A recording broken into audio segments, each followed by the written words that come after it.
ఉద్యమం స్టార్ట్ అయింది, దీన్ని ఎవరు ఆపలేరు. ముఖ్యంగా నేను ఎక్కువ మాట్లాడుతున్నా ఉంటే రెండు విషయాలు. ఆయన పులి వెనకల పులి ముందు, ఆయన పులి వెనకల. ఫోటో చూస్తే సింహం ఉంటుంది, ఆయన ఉంటాడు. నేను ఒకే ఒక డైలాగ్ ఆయన గురించి చెప్తా. మీరు అడవిలో సింహాన్ని చూసింటారు, జూలో సింహం చూసింటారు, సర్కస్ లో సింహాన్ని చూసింటారు. మన ఇంకొక చిక్కుముఖ ముద్దు బిడ్డ రాష్ట్రానికి నుంచి సమైక్యాంధ్ర కోసం ఏకైక వీడుగా పోడుతున్న కిరణ్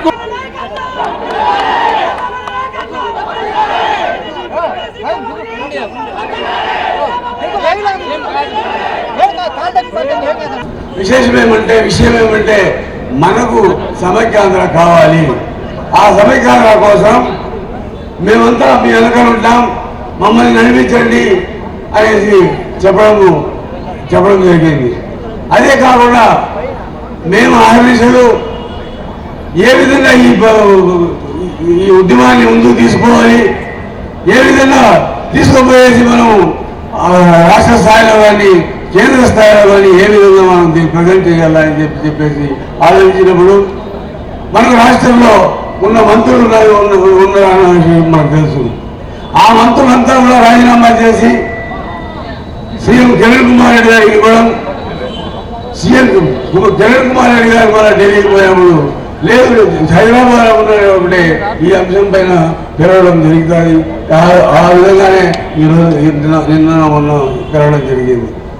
ఎందుకంటే ఎంతోమంది మేధావులు ఉన్నారు ఆంధ్రరాష్ట్రంలో, ఎంతోమంది మేధావులు ఉన్నారు సీమాంధ్రలో. ఈ సీమాంధ్ర ఉద్యమంలో ఎవరు లేరు మొట్టమొదట.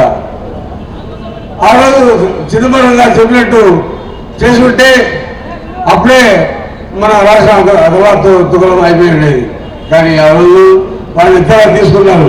కానీ ఈ రోజు 30వ తారీఖు ఆరాష్ట్రంగా మళ్ళా తెలంగాణ విషయం తీసి మన సీమాంధ్ర వాసులకి నాయకులు లేకపోయినా కూడా, మంత్రులు లేకపోయినా కూడా, ఎమ్మెల్యే లేకపోయినా కూడా వాళ్ళందరూ కూడా సీమాంధ్ర స్వరాన్ని పెంచి మాట్లాడిన వాళ్ళు కూడా మీరంతా ఎందుకున్నారు, ఈ సీమాంధ్ర ఈ మారి అయిపోతా ఉంటే మీరెందుకు కన్ను మూసుకొని ఉన్నారు, మీరెందుకు దీని గురించి పట్టించుకోకూడదు అని కూడా అడగడం జరిగింది.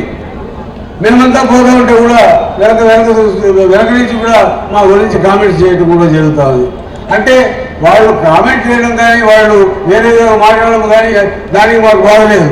ఎందుకంటే ఈ ఉద్యమంలో ఎవరైతే చిత్తశుద్ధితో పనిచేస్తూ ఉన్నారో వాళ్ళకు ఏమైనా కూడా ఎదుటివాడి పని చేయాలన్నమాట. మనం చిత్తశుద్ధితో పనిచేస్తా ఉన్నాం, ఈ చిత్తశుద్ధితో పనిచేస్తా ఉన్నాం. ఈ కార్యక్రమం, ఈ ఉద్యమాన్ని ఇంకా కూడా తీవ్రతరం చేసే అవకాశాలు ఎన్నో ఉంటాయి. ఆయన నోటికి వచ్చినట్టు ఎత్తంతో ఏదో మాట్లాడుతున్నాడు. కానీ మనం ఓపికతో ఉన్నాము, ఓపికతో ఈ ఉద్యమం నడపాలి, గాంధీ పద్ధతితో నడపాలి అని చెప్పేసి మనం మన ఉద్యమాన్ని ఆలోచించి ఆ విధంగా చేసుకుంటాం.